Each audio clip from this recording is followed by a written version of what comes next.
There is a petition online right now with one demand: remove Prince Harry from the Invictus Games. Not reform it, not review it, remove him.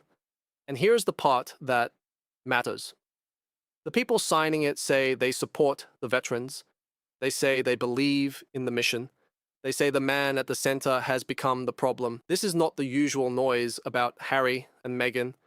It is coming from people who love what Invictus was built to do. That is what makes it different.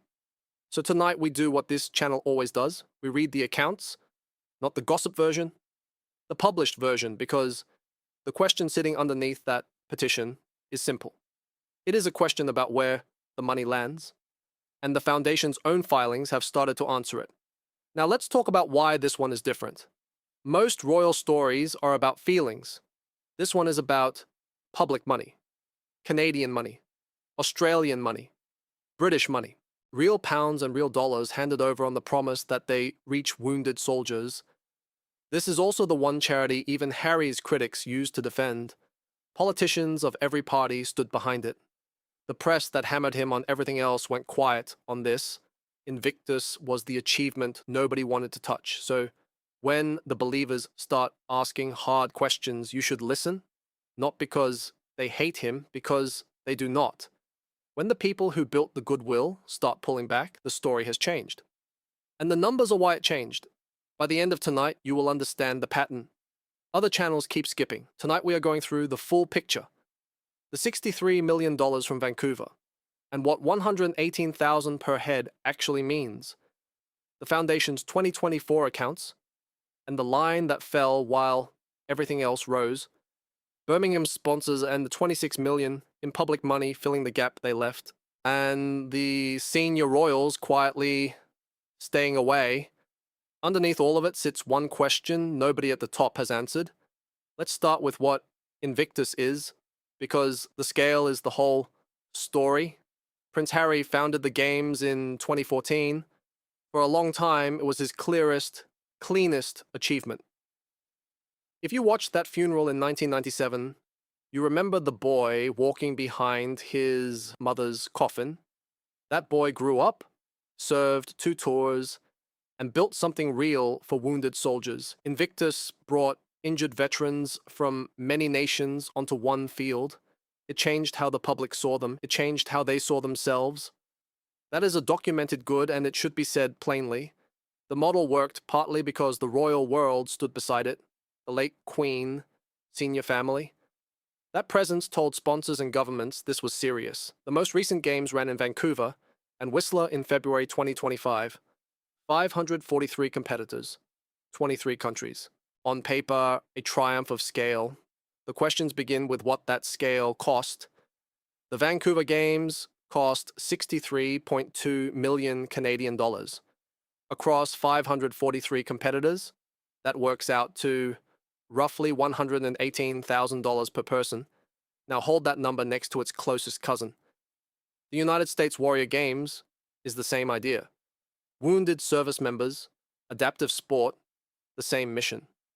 It reportedly runs on about $2 million a year. The gap is not a rounding error, it is a difference in how the operation is built.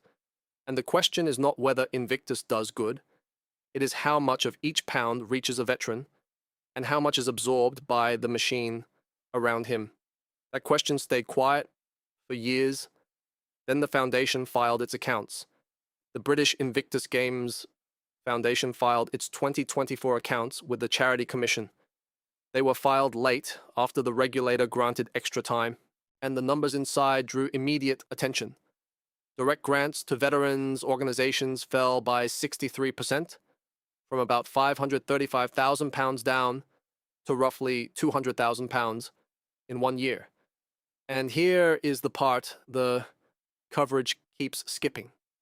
That cut happened in the same year income rose by 41%, a new 6-figure executive role appeared, cash reserves climbed to about £2.3 million, the highest paid staffer earned between £120,000 and £130,000, the grants fell, the reserves grew, the salaries climbed, all in the same filing. If Regina Wood is giving you the full picture that other channels skip, hit the like button. It genuinely helps us reach more people who want the documents, not the drama. There is one line in those accounts that observers keep circling. An American for-profit company called Dunes LLC reportedly received just under £30,000 in 2023, with no description of what it provided. Then in 2024, it received nothing. Also, with no explanation. Who is Dunes LLC? What was the money for? Why did it stop? The accounts do not say, the foundation does not say. For most businesses, that is a footnote. For a charity living on public trust and public funding, a blank line is a question. This is the reporting of journalist Paula Froelich, who sat down and read the filings, line by line. She is careful because Harry is known to be litigious, but the documents are public. The interpretation is hers. The numbers are the foundation's own. Now let's talk about Birmingham, because that is where all of this lands in public. The next games come to Birmingham in 2027. Vancouver had more than 40 corporate partners. Boeing and another major firm were co-presenting sponsors. Birmingham, with little more than a year to go, reportedly has 11, all of them unnamed, contributing an estimated £4 million combined. The big names from Vancouver are not on the list. 44 became 11. £4 million from companies no one will name. Sponsorship does not collapse like that for neutral reasons. Companies run risk checks before they attach their brand. When they walk, the walk is the verdict. So, who fills the gap? The taxpayer. The British government has committed up to £26 million toward Birmingham. And here is the detail that stings. Birmingham effectively declared itself bankrupt in 2023. It only climbed out of that status in February of this year. So the question being asked locally is sharp. If private companies with their own due diligence are stepping back, why is a recovering city's public money stepping in? There is more. Reports say some qualified professionals have turned down jobs with the Birmingham team after learning it was Invictus, citing the organization's reputation. Organizations subscribe to Regina Wood and drop a comment below. Should public money backstop a charity that private sponsors are leaving? There are honest answers on both sides, and then there are the royals. According to reports, no senior royals are expected at the Birmingham launch. No King Charles, no Prince William, no Princess Catherine. Think about what that absence used to be worth. The early games carried the weight of the crown.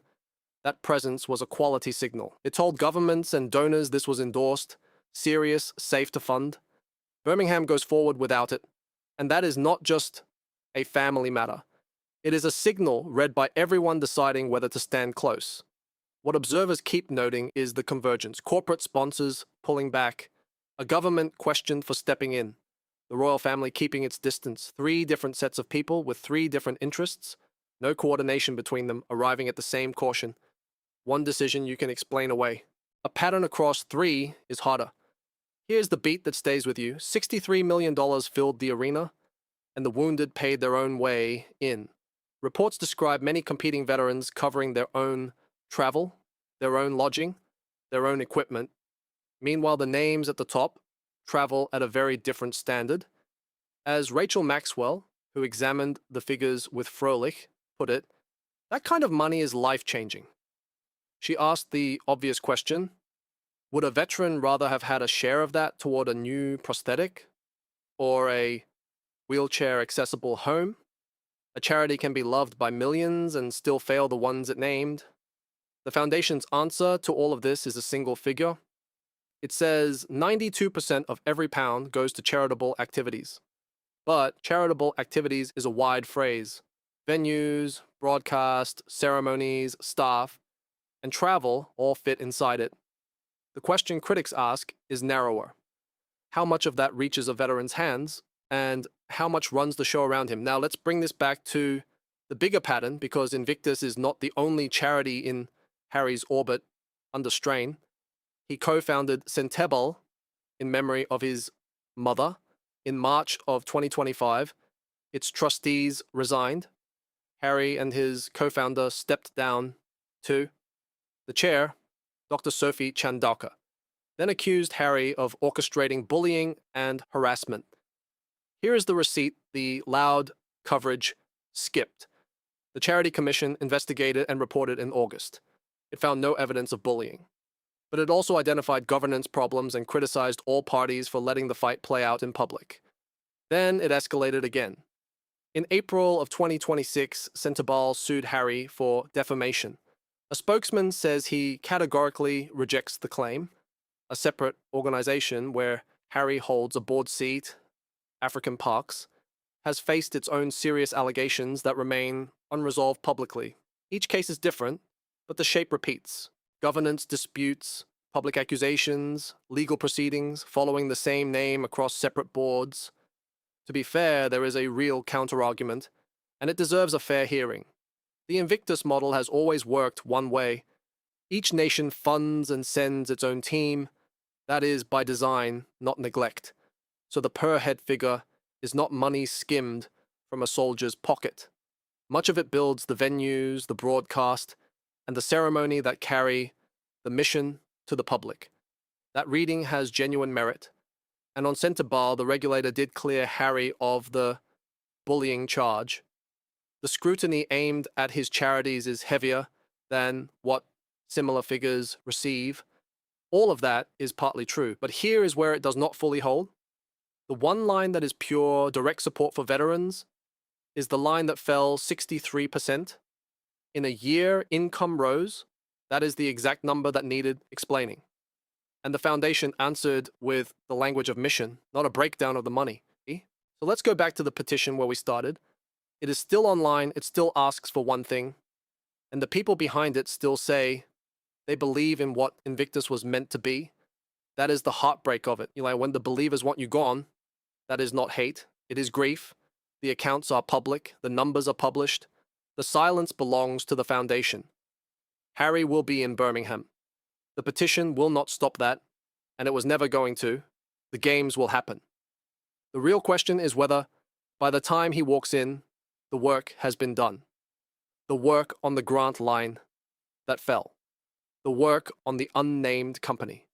The work on where the money lands. If that work happens, the questions fade. If it does not, Birmingham will end, and the same conversation will be waiting on the other side. So, here is the question for you.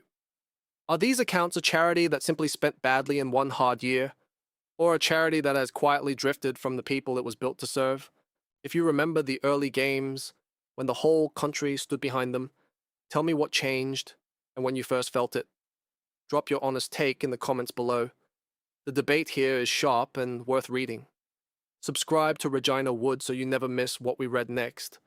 And a like genuinely helps us reach more people who want the documents instead of the noise.